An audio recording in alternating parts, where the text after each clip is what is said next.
What's up guys, Anders here with another video for you. Today we're going to take a look at the patch notes for NAEU as well as test server.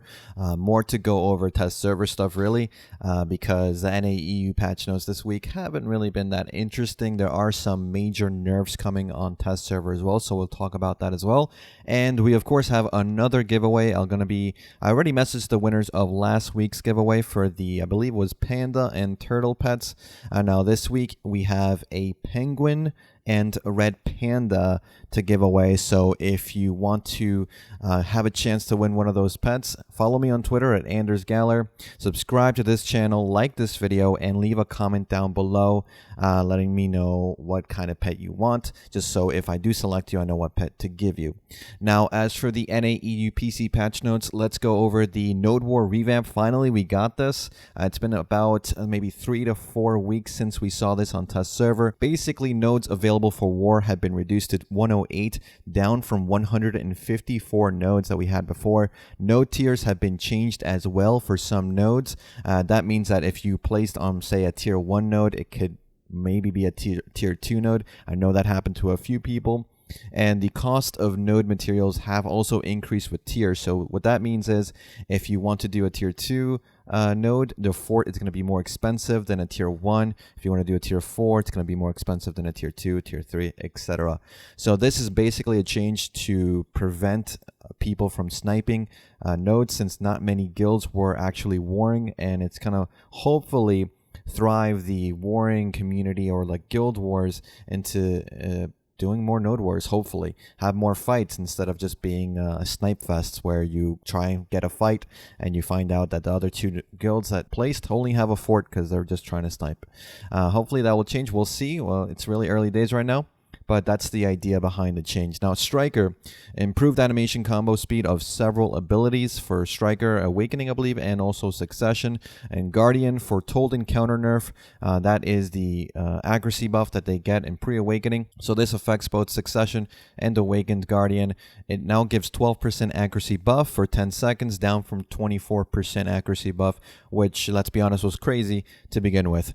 The journal update now shows when your ship is destroyed and by whom. We knew that was coming already.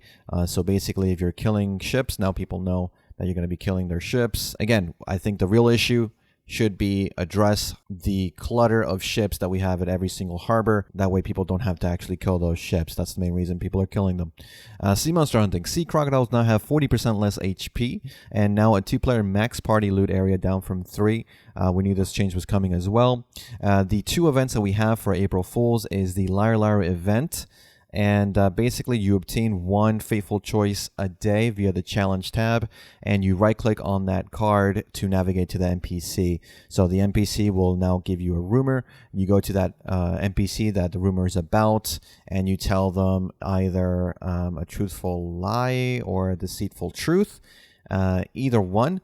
And basically a few days later on the website, whichever option was the least popular is the winner, and you get rewards depending on how many lies you successfully tell during the event period. I dislike this event greatly because it's just a shit show. It's RNG basically. Don't worry too much about it. Just make sure you do it every single day, and hopefully you get lucky and get at least a couple of the rewards. The rewards aren't anything crazy to talk about, but they're okay. So Fool's Gold event is the other event, the more annoying event, really. Basically, if you defeat monsters, fish, gather, you obtain a real ogre ring, a real tongue red earring, a real basilisk belt, a real crescent ring, or more likely you get fake versions of it. So every time you get a fake version, you do a jumping animation. Now, if you're keen, you'll know that that jumping animation is a lot shorter than a normal jumping animation if you find a rare item. But still, that will basically cancel any animation you're doing in terms of skill or combat. So that can get annoying, and I know a lot of people have been complaining about it.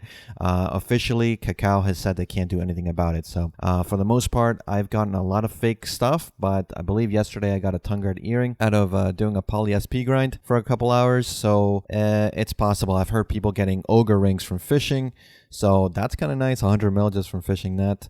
Not too bad. That's pretty much it for the NAEU PC patch notes. Now let's go into the Global Labs PC patch notes, the real meat of this update. So Berserker Succession, multiple improvements to combo linking and mobility, and they took away split damage on most skills. So now they're taking away split damage on a lot of other classes. We've seen it already in a slew of classes, but now it's Berserker's turn. Again, Berserker Succession is still in kind of limbo right now. They're trying to make it more popular, but I still don't see a lot of people using it. Hopefully, if you are one of the very few Berserkers that is A, playing Berserker, and B, playing Berserker Succession, you can let us know in the comments whether or not this change is good enough or if they need to do something else for Berserker Succession to be viable. I still don't think it will be viable in Node Wars. Now, Ninja, split damage removed from most skills. Finally, a good thing happens to Ninja. Again, if it retains split damage, it will say on the skill, but for the most part, most of the split damage has been removed from most skills for Ninja. That's good in group fights. Now, Kunoichi Succession, major nerfs, basically. Split damage has been removed from most skills. That's a good thing, and the rest is going to be bad, guys. So, Shadow Explosion retains split damage. Flash Slash no longer stiffens after the first hit, and PvP damage has been reduced by 21% on the BSR, so the ultimate version of it. Shadow Clone's PvP damage has been reduced by 22%. Super Armor of the Dance Macabre skill has been changed to apply only during the attack, and movement distance of Ninjutsu Commence has been reduced by 30%. So mobility and damage nerfs for Kunoichi Succession, not good. Not good at all. We'll have to see once it goes live whether it's just worth going back to Awakened Kuno if you're more interested in PvP. This won't change too much on the PvE clear of Kuno. Maybe a little bit of mobility, but the damage will be the same in PvE. It's a huge hit for PvP Kuno Succession. Now, Dark Knight, don't worry, just split damage removed from most skills. Although a few retain it, again, it will say on which skills retain that. That's pretty much it for Dark Knight. Mystic Succession got a couple of buffs. Shard usage has been reduced because they were saying that a lot of the skills were using too much of the shards and it was becoming a little bit more difficult. I didn't really see that. It was okay for me, but I understand where they're coming from. Hidden Claw now does knockdown instead of knockback on the last hit. That's good. Knockback is not a great CC. Knockdown is better. But again, that skill is a little tricky to use, so we'll see. And there's also been multiple improvements to combo linking and mobility for Mystic Succession. Now, the big one, the big nerf, Lahn Succession, completely screwed. Pendulum Cleaver, SA, removed. Blade Dance PvP damage decreased by 27%. Oh, SA, removed. Crescent Barrage PvP damage decreased by 25%. And SA adjusted to only apply on the final hit, or the final attack. Blooming Netherflower PvP damage decreased by 18%. SA adjusted to only apply on the attack. Salpuri PvP damage also reduced by 23%. And SA removed. Phantom Dance stamina consumption increased to 250 from 150. And the saving grace, I guess the only good thing is multiple skills links have sped up, so you can go from skill to skill a little bit faster. And Crescent Charm now allows next skills to be used without consuming stamina. Overall, though, this is a giant nerf to Lahn Succession. Do I think it's justified? Yes, absolutely. That thing did too much damage. I showed you guys in the Lahn Succession first preview video that thing was going to be a monster, and sure enough, Lahn Succession came, and it was just a monster. Too much SA, too much damage.